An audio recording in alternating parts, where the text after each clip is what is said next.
Hello everyone, आप सभी का हमारे बरेली फार्मा यूट्यूब चैनल पर स्वागत है। आज का जो हमारा टॉपिक रहेगा वह रहेगा डेंगू बुखार। डेंगू बुखार के कारण क्या हैं, इसके लक्षण यानी कि सिम्टम्स क्या हैं और कौन-कौन से हमें बचाव करने चाहिए, इन सभी पॉइंट्स के बारे में बात करेंगे। तो सबसे पहला पॉइंट देखते हैं। डेंगू एक वायरल संक्रमण है जो कि एडिस इजिप्टी नामक मच्छर के काटने से फैलता है और ये एडिस इजिप्टी नामक मच्छर ज़्यादातर सुबह और शाम के टाइम काटता है। तो ये ध्यान रखेंगे कि कौन से मच्छर के काटने से होता है, एडिस इजिप्टी नाम याद रखना है। उसके बाद डेंगू के कारण, डेंगू के वायरस जो होता है वह 4 प्रकार का होता है।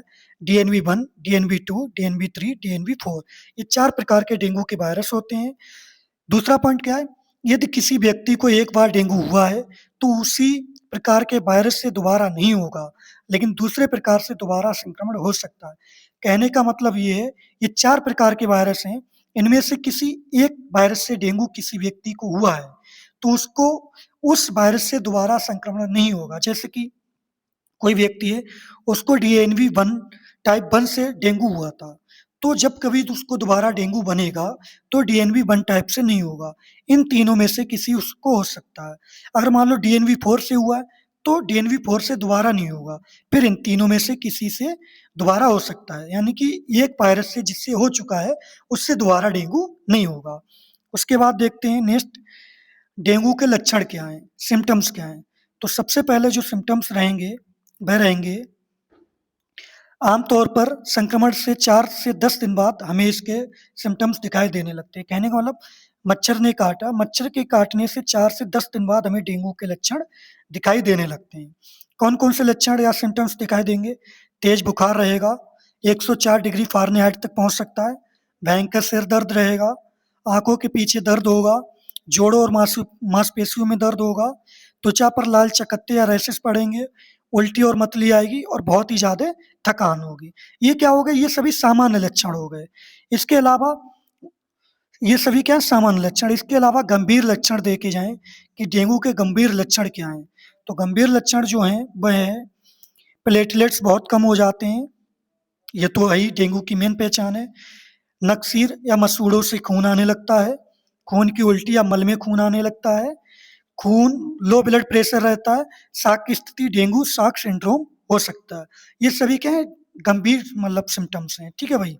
उसके अलावा अब इसके इलाज की बात करते हैं, डेंगू का क्या ट्रीटमेंट रहेगा। तो सबसे पहले देखते हैं, कोई विशेष एंटीवायरल दवा नहीं है, यानी कि डेंगू को ठीक करने के लिए कोई विशेष टाइप की एंटीवायरल दवाई नहीं है। लक्षणों के अनुसार इलाज किया जाता है, जैसे लक्षण होंगे वैसे ही हमें ट्रीटमेंट दिया जाएगा। पैरासिटामॉल बुखार और दर्द के लिए दी जाती है। एस्पिरिन या ब्रूफिन का प्रयोग नहीं करना चाहिए। क्यों? क्योंकि खून बहने का खतरा बढ़ता है। इसलिए केवल पैरासिटामॉल का ही उपयोग करेंगे दर्द और बुखार में। नेक्स्ट क्या रहता है? उसके अलावा पर्याप्त पानी और तरल पदार्थ पिएँगे, यानी कि जूस वगैरह जो भी होते हैं वो पिएँगे, पानी ज़्यादा से ज़्यादा पिएँगे। उसके अलावा आराम करेंगे, ज़्यादा से ज़्यादा आराम करेंगे। प्लेटलेट्स बहुत कम होने पर 20,000 से अगर नीचे हो जाएँ तो अस्पताल में भर्ती और ज़रूरत पड़ने पर प्लेटलेट्स चढ़ाने चाहिए। यानी कि अस्पताल में भर्ती करेंगे तो मतलब प्लेटलेट्स तो वो चढ़ा ही देंगे। उसके अलावा बचाव क्या करने चाहिए?